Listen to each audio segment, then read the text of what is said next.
क्या आप भी 2023 में अमीर बनना चाहते हो? 2022 आपका चाहे कैसा भी गया हो, बट अब 2023 आने से पहले अगर आप अपने 2023 में अपने सारे ड्रीम्स को पूरा करना चाहते हो या फाइनेंशियल फ्री होना चाहते हो, तो आज की ये वीडियो आपको सिखाएगी कि कैसे अमीर बना जाए। 3 lessons of wealth, the richest person Babylon book में बताया जाता है कि कैसे 8000 साल पुराना शहर बेबीलोन दुनिया का सबसे अमीर शहरों में से एक था। बेबीलोन के पास काफी सारे नेचुरल रिसोर्सेज नहीं थे। बेबीलोन दुनिया का सबसे अमीर इसलिए था क्योंकि बेबीलोन के लोग मनी के रूल्स को जानते थे। अरकाद, जिसे उस समय बेबीलोन का सबसे रिचेस्ट पर्सन माना जाता था, जिसके पास इतना पैसा था कि वो हजारों खर्चे होने के बावजूद चाहे वो कितना भी खर्च कर ले या गरीबों को दान कर दे, उसका पैसा कम नहीं होता था बल्कि दिनों दिन बढ़ता जा रहा था। जिस पर अरकाद के फ्रेंड ये डिसाइड करते हैं कि वो अरकाद के घर जाएंगे और उससे ये सीखेंगे कि आखिर तुम इतने अमीर कैसे बने, तुमने ऐसा क्या किया जिससे तुम बेबीलोन के सबसे अमीर इंसान बन गए, जबकि हम जैसे के तैसे ही गरीबी में अपना गुजारा कर रहे हैं। एक समय था जब तुम और हम साथ ही पढ़ा करते थे और ना तुम हमसे बेहतर थे। जिस पर अरकाद उन्हें 3 मोस्ट इम्पोर्टेंट वेल्थ बनाने के लेसन सिखाते हैं। पे योरसेल्फ फर्स्ट। अरकाद अपने दोस्तों को बताते हैं कि अगर आपको अमीर बनना है तो आपको सबसे पहले खुद को पे करना आना चाहिए, जिसमें आपको अपनी सैलरी का 10% सबसे पहले अपने लिए सेव करना है और बाकी बची 90% का यूज आप अपनी जिंदगी को चलाने के लिए कर सकते हो। चाहे आपकी सैलरी कितनी भी हो, इससे ज्यादा फर्क नहीं पड़ेगा, बस आपको उस सैलरी का 10% अपने लिए सेव करना है। अमीर लोग वही बनते हैं जिनके पास हमेशा कुछ ना कुछ अमाउंट में पैसा रहता है, जिससे वो अपॉर्चुनिटी आने पर उसका बेनिफिट ले पाए। अब आप में से काफी लोग ये बोलेंगे कि मैं पैसा कमाता हूँ, वो आखिर मेरा ही तो है, बट ये एक्चुअल में पूरी तरह सच नहीं है, क्योंकि आप जो भी कमाते हैं उसे आप तुरंत या समय आने पर खर्च कर देते हैं, जिससे वो पैसे आपके दूसरों के पास चले जाते हैं। इसलिए आपको सबसे पहले अपने लिए 10% मनी सेव कर लेनी है, जिसे आप अपने पर्सनल यूज के लिए खर्च नहीं कर सकते। Invest them in beneficial business. Second principle जो आता है वो है बचे हुए पैसों से और पैसा कमाना, अपने पैसों को काम पर लगाना, जिससे आने वाले समय में वो आपके लिए अपनी पूरी मेहनत से काम करेंगे और आपके लिए वेल्थ बनाएंगे। एक एडवाइस फ्रॉम अदर्स। अपनी सेविंग को इन्वेस्ट करने से पहले ये बहुत जरूरी है कि आप जिस किसी भी बिजनेस में इन्वेस्ट कर रहे हो उसकी आपको नॉलेज हो, वरना आपकी सेविंग्स डूब सकती है। इसीलिए आपको सिर्फ उन्हीं बिजनेस में इन्वेस्ट करना है जिसकी आपको सही नॉलेज हो, और इन्वेस्ट करने से पहले प्रोफेशनल से एडवाइस लेना बहुत जरूरी है। अगर आपको किसी फील्ड की नॉलेज नहीं है तब आप उस फील्ड के एक्सपर्ट से मिलकर उनसे एडवाइस ले सकते हैं, क्योंकि एडवाइस एक ऐसी चीज है जो हर कोई फ्री में देने के लिए तैयार हो जाता है, जिसका अगर आप चाहो तो सही बेनिफिट उठा सकते हो। 5 रूल्स ऑफ मनी।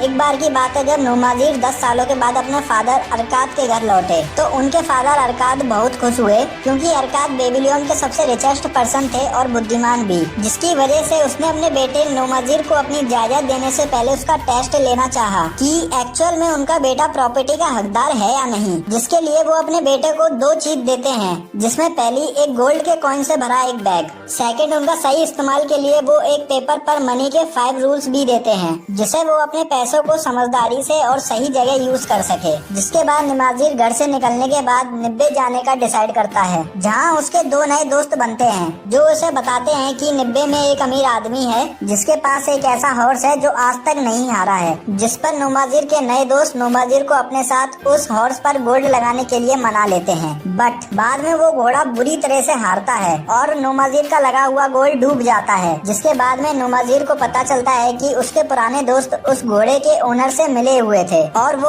इस तरह नए लोगों को लूटा करते थे। दूसरी बार कुछ समय बाद ही उसका एक और दोस्त बन गया, जिसने उसे बताया कि शहर में एक व्यापारी बिजनेसमैन की डेथ हो चुकी है और उसकी दुकान और सामान काफी सस्ते रेट पर मिल रहे हैं, जिससे वो दोनों हाफ पार्टनरशिप में खरीदते हैं। पर बाद में नुमाजीर का दोस्त उसमें इन्वेस्ट करने से मना कर देता है और इस तरह उस दुकान की हालत दिन पर दिन बहुत खराब होती गई, जिसकी वजह से नुमाजीर को दुकान फाइनली छोड़नी पड़ी। अब वो टाइम आ चुका था जब अपने फादर अरकाद से मिले गोल्ड के कॉइन्स उसके पास पूरी तरह से खत्म हो चुके थे, जिस पर उसे काफी रिग्रेट होता है। और फिर बाद में उसे अपने फादर अरकाद द्वारा दी गई मनी के 5 रूल्स याद आते हैं, जिसे उसने अभी तक नहीं देखा था, जिसे वो जल्दी से निकालता है और पढ़ने लगता है। 5 rules of money. Number first, money उस पर्सन के पास खुशी खुशी आती है और मल्टीपल फॉर्म में आती है, जो अपनी सैलरी का कम से कम 10% मनी का यूज अपने और अपनी फैमिली के फ्यूचर के लिए असेट्स बनाने में करता है। नंबर 2, मनी उस समझदार मालिक के लिए जमकर मेहनत करती है जो इसे सही बिजनेस में इन्वेस्ट करता है। नंबर 3, मनी उस पर्सन के पास सेव रहती है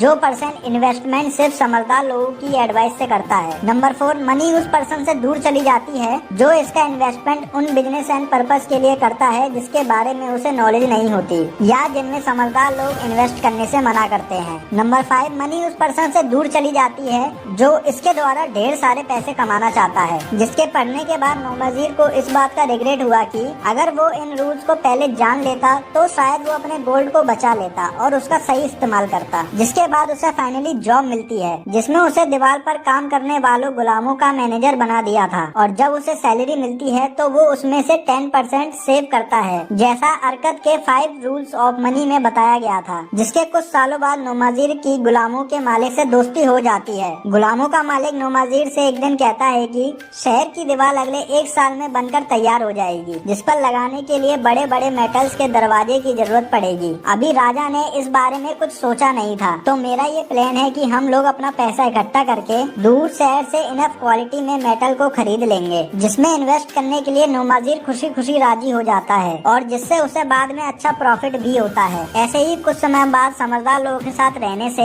नौमजीर ने बहुत अच्छी तरह से सीख लिया था कि कैसे और कहां पर अपने गोल्ड को काम पर लगाया जाए, जिससे फिर वो आपको और चांदी के सिक्के लाकर दे। नौमजीर ने सीखा कि जो समझदार लोग थे वो बहुत सावधानी से अपने पैसों को इन्वेस्ट करते थे, जिससे उनके प्रिंसिपल अमाउंट पर कोई आंच नहीं आए। इन्वेस्टमेंट से पहले वो हर चीज को पूरी तरह एनालाइज करते थे।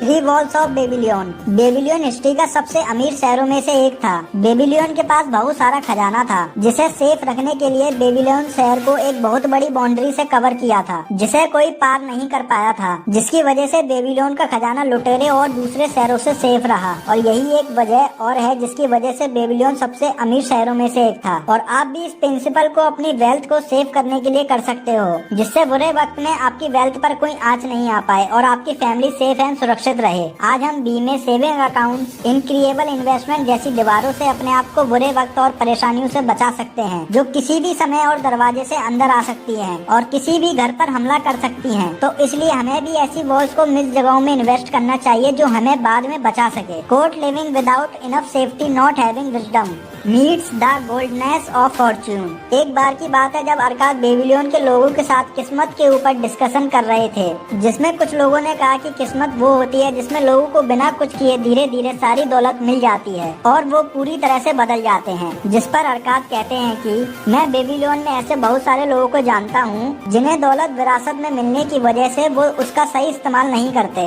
और फिर कुछ दिनों में मिली हुई विरासत को भी गवा बैठते हैं, या जिन लोगों को अचानक मिलती है वो उसे संभाल नहीं पाते, क्योंकि पैसों का सही यूज करने के लिए आपको नॉलेज की जरूरत होती है जो उनके पास नहीं होती, जिनकी वजह से वो पैसा उनके हाथ में टिकता नहीं है। एंड काफी सारे लोग अमीर बनने के लिए शॉर्टकट तरीकों का भी यूज करते हैं जो सिर्फ शॉर्ट टर्म में ही बेनिफिशियल होता है, बट लॉन्ग टर्म में वो बर्बाद हो जाते हैं। अगर आप एक बड़ी और स्टैटिक वेल्थ चाहते हो तो इसके लिए कोई शॉर्टकट नहीं है, उसे पाने के लिए आपको लॉन्ग टर्म स्ट्रेटेजी को ही अपनाना होगा। मान भी लेते हैं कि अगर आप किसी तरह किस्मत से अमीर बनते हैं तो आप वो सिर्फ कुछ समय के लिए ही बन सकते हैं। फिर अरकान ने बताया कि किस्मत सिर्फ उन्हीं लोगों के साथ होती है जो अपनी लाइफ में डिसीजन लेने में देर नहीं करते, जो अपॉर्चुनिटी आने पर उसका तुरंत बेनिफिट लेते हैं और हर एक चीज के लिए तैयार रहते हैं। वो लोग ही किस्मत वाले बनते हैं। अपॉर्चुनिटी उस इंसान का इंतजार नहीं करती जो अपॉर्चुनिटियों को सही समय पर एक्सेप्ट नहीं करता। ताल मतोल करने की आदत ही है जो हमें खुद किस्मत इंसान बनने से रोकती है। जिस पर एक आदमी ने एक्सेप्ट करते हुए अपनी एक स्टोरी बताई कि कैसे उनके पास मौका था अमीर बनने का, पर उसने ये डिसाइड करने में बहुत देर कर दी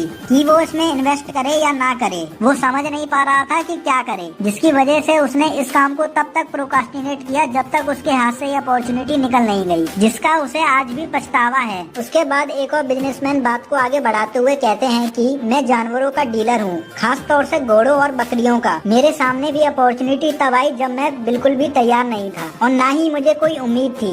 ये बात है जबकि जब मैं शहर से बाहर कुछ जानवरों को खरीदने गया, वापस आने पर मैं बहुत लेट हो गया था और मुझे पता चला कि शहर के दरवाजे बंद हो गए हैं, जिसकी वजह से हमें उस रात बाहर ही रुकना पड़ा। ऐसे ही इमरजेंसी में एक और आदमी शहर से बाहर रह गया था और उसकी वाइफ की तबीयत खराब होने की वजह से वो अपनी बकरियों को साथ नहीं ले जा सकता था, जिसकी वजह से उसने उन सारी 1000 बकरियों को उन बिजनेसमैन को बेचने की सोची, वो भी 3 गुना सस्ते प्राइस में। रात काफी होने की वजह से हुए उन्हें गिनने में काफी परेशानी हो रही थी, जिस पर उस बिजनेसमैन ने उन्हें रात में खरीदने से मना कर दिया था। और बकरियों के ओनर को काफी इमरजेंसी थी, जिसकी वजह से उसने काफी रिक्वेस्ट की पर वो नहीं माना, जिस पर वो बिजनेसमैन भी समझ नहीं पा रहा था कि वो इन्हें खरीदे या ना खरीदे। सुबह होते ही दूसरे शहर के लोगों ने उन बकरियों को 3 गुना ज्यादा प्राइस में खरीदा और फिर उन्हें शहर में ऊंचे प्राइस पर बेचा। तो ये दोनों स्टोरीज हमें बताती हैं कि जो लोग प्रोक्रास्टिनेट करते हैं अक्सर अपॉर्चुनिटी आने पर डिसीजन नहीं ले पाते। वो कभी खुद किस्मत नहीं बन पाते और ना ही कभी अमीर। मौका एंड अपॉर्चुनिटी सबके पास होते हैं, बस कुछ जो अमीर होते हैं वो उन अपॉर्चुनिटीज एंड मौके का फायदा उठा लेते हैं, जिसकी वजह से वो दूसरे लोगों से काफी आगे निकलते हैं। और ज्यादातर लोग गरीब इसलिए रहते हैं क्योंकि वो कभी डिसाइड ही नहीं कर पाते कि आखिर उन्हें करना क्या है। तो दोस्तों ये समरी यहीं पर खत्म होती है। अगर आपने इस वीडियो को एंड तक देखा है तो